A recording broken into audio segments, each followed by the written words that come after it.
Muy buen sábado para todos, bienvenidos como siempre aquí en este punto de encuentro que es Identidad, el programa de todos los docentes privados de Córdoba y de toda la familia, y hoy con un tema muy particular, muy pedido y solicitado en las redes, porque vamos a hablar de neurociencia, vamos a hablar de neuroeducación, vamos a hablar del cerebro, y es por ello que estoy muy bien acompañada. ¿Cómo les va? Bienvenidas. Gracias, muy bien, gracias Juli.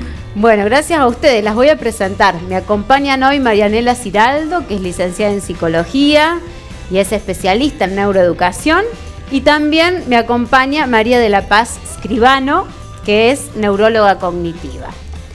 Digo, lo que nos pasa al común de la gente, usted que me ve va a estar de acuerdo conmigo. Nos dicen neuroeducación, neurociencia, cerebro, y uno le agarra miedo, ¿no? Ante lo desconocido. Digo, ¿qué debemos saber, qué debemos manejar para tener un buen funcionamiento del cerebro, para aprovecharlo? Digamos, algo fundamental es como, saber que estamos en una era donde esto del la neurociencia se ha metido, digamos, por todos lados, en nuestra cultura, en nuestras acciones. Pero bueno, eso también genera un montón de mitos y cosas que por ahí uno no sabe si son ciertas, si no. Sí. Y una cosa que me parece importante enfatizar y que yo siempre charlo mucho con mis pacientes y demás es tres pilares fundamentalmente. Una es la actividad física. Esa es una de las cosas que más evidencia ha demostrado para poder mantener, digamos, un cerebro saludable. Sí. Por otro lado, plantearnos permanentemente pequeños desafíos que nos permitan, digamos, que son también pequeños aprendizajes diarios. Que hay veces que no tienen que ser cosas complejas, hay veces que uno piensa, tengo que ir a aprender un idioma o algo. A lo mejor aprender una receta nueva es un aprendizaje, y hay método, memoria, funciones ejecutivas, de todo, porque tengo que elegir alimentos, saber cómo los voy a preparar, cómo los voy a cocinar, cómo los voy a presentar. Y creo que la tercera parte, y no por eso menos importante, es una buena gestión emocional y el contacto social. Sí. Que ahora sin duda creo que la pandemia ha sido como un gran experimento social que nos demostró que eso que veíamos a veces en grupos chicos, en pequeñas investigaciones de los beneficios, digamos, de la actividad social, de estar con otras personas y de tener una buena gestión de nuestras emociones, ha sido fundamental para nuestro desarrollo cognitivo. Claro. La socialización, la actividad física y esos desafíos que para mí una receta de cocina ya sería un alto desafío.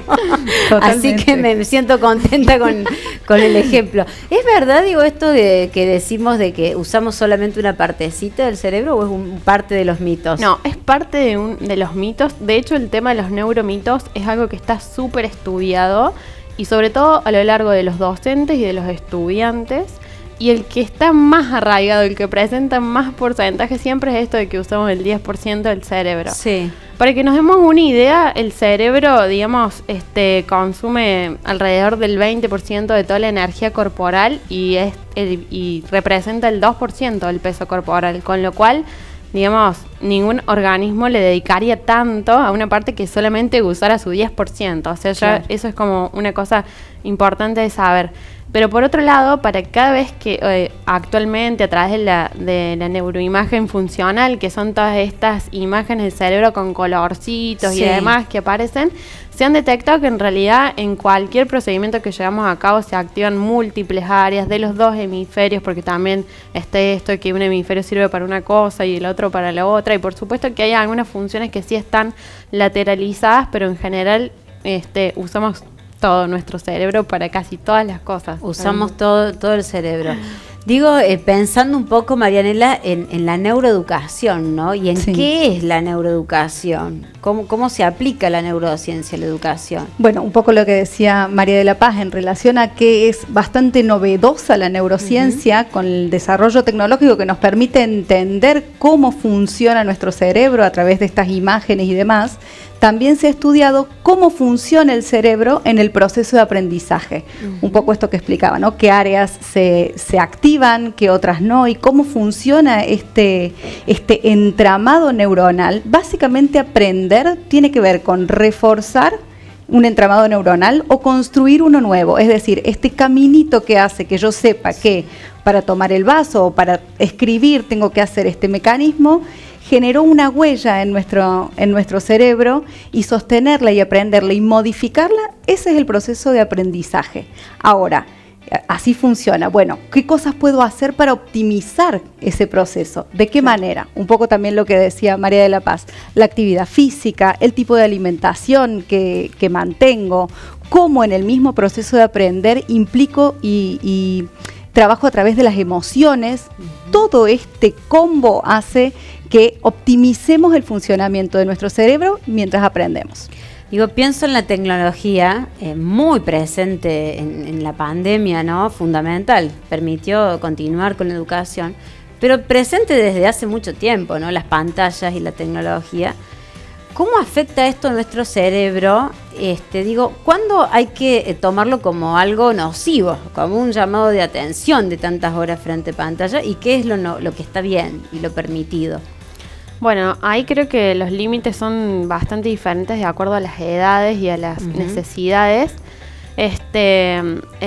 Hay estudios que por lo menos acá en Argentina referían que antes de la pandemia un 15% de los niños menores de 12 años pasaban más de 90 minutos por día en la pantalla, y con la pandemia ese porcentaje subió un 73%, o sea, un montón. Pero ¿qué pasa? Nos encontramos frente a este desafío que los niños necesitaban enfrentarse a las pantallas para poder continuar sus procesos educativos. Como norma, digamos, en un contexto normal, vamos a llamarlo de alguna forma, los niños menores de 2 años, por ejemplo, no deberían estar expuestos a ningún tipo de pantalla. Entre los 2 y los 5 se aconsejan menos de 90 minutos o menos de 60 minutos, por ahí hay diferencias. Y digamos, de los 5 a los 12 por ahí, no más de 2 horas por día. Ahí van variando, digamos, esos límites, y si bien actualmente no se conoce en profundidad, digamos, cuál es el mecanismo por el cual el estar al frente de las pantallas, digamos, afecta nuestros procesos cognitivos, que esa afectación tiene que ver con la disminución de la atención, con la disminución de la motivación, por ahí también con dificultades a nivel más emocional, pero sí se sabe que reduce los tiempos de juego, reduce la interacción social. Y bueno, la idea es como, bueno, tratar de minimizar, digamos, todos esos efectos negativos, y por supuesto tratando de a poco de aprender, porque es un aprendizaje que también estamos teniendo, de cómo sacar el máximo provecho para esos entornos virtuales que se nos plantean. Todo, digo, un desafío ¿no? De poder combinar la vida virtual con la vida real, que antes, hace un tiempo atrás, destinábamos un ratito nada más a esa vida virtual, y ahora convivimos paralelamente, y pienso, Marianela, también en esto, ¿no? En todo este mundo del ya, de la inmediatez, de que con un clic estoy comprando un viaje, mirando el clima, tomando asistencia, mirando 1500 cosas a la vez, y después el aula, ¿no? Por otro lado, el aula tradicional, donde el proceso de atención, como decía la doc, requieren los alumnos con una atención, pero un docente hablando. ¿No? ¿Cómo influye ahí Internet? Primero y principal, me parece interesante que tengamos en cuenta de que nuestro cerebro tiene como función específicamente adaptarse al ambiente en el que estamos. Nuestro cerebro, el mío, que yo no tenía pantallas cuando me eduqué, y lo más interesante que había era mi seño con el pizarrón y la tiza, y eso ya para mí era todo una novedad. Se adaptó a esa realidad, de ese contexto, y aprendió en ese contexto. Hoy el contexto es otro, hoy hay otra realidad, y el cerebro va a hacer lo necesario para adaptarse a ese contexto. Un poco como decía la doc, todavía no tenemos información de estos niños que tienen ya 40 años como para saber a nivel neurológico cómo afectó tanta exposición a la pantalla. Cuando tengan 40 años veremos qué ha pasado con eso. Pero también se puede usar como un recurso positivo.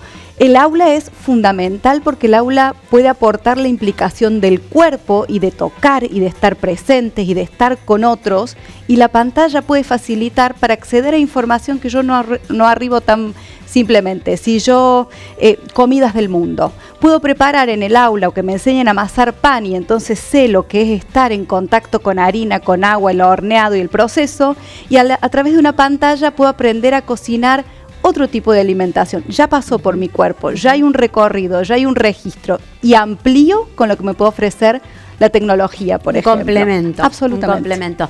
Bueno, ¿qué les parece si nos vamos al aula? Porque aquí en Identidad este año tenemos la escuela y justo hoy un profe está con un tutorial para docentes aplicando todo esto, toda la neurociencia. Excelente, ¿Les parece? pero totalmente. Que nos vamos. Vamos a Tengo aprender. regalitos. ¿Toman mate? Sí, claro. Bueno, por supuesto, como siempre, como todos los sábados, los mates de los chicos de Luigi Cuero y toda la pastelería Sintac de Gisela Mondino. Hacemos una pausa chiquitita y nos vamos al aula.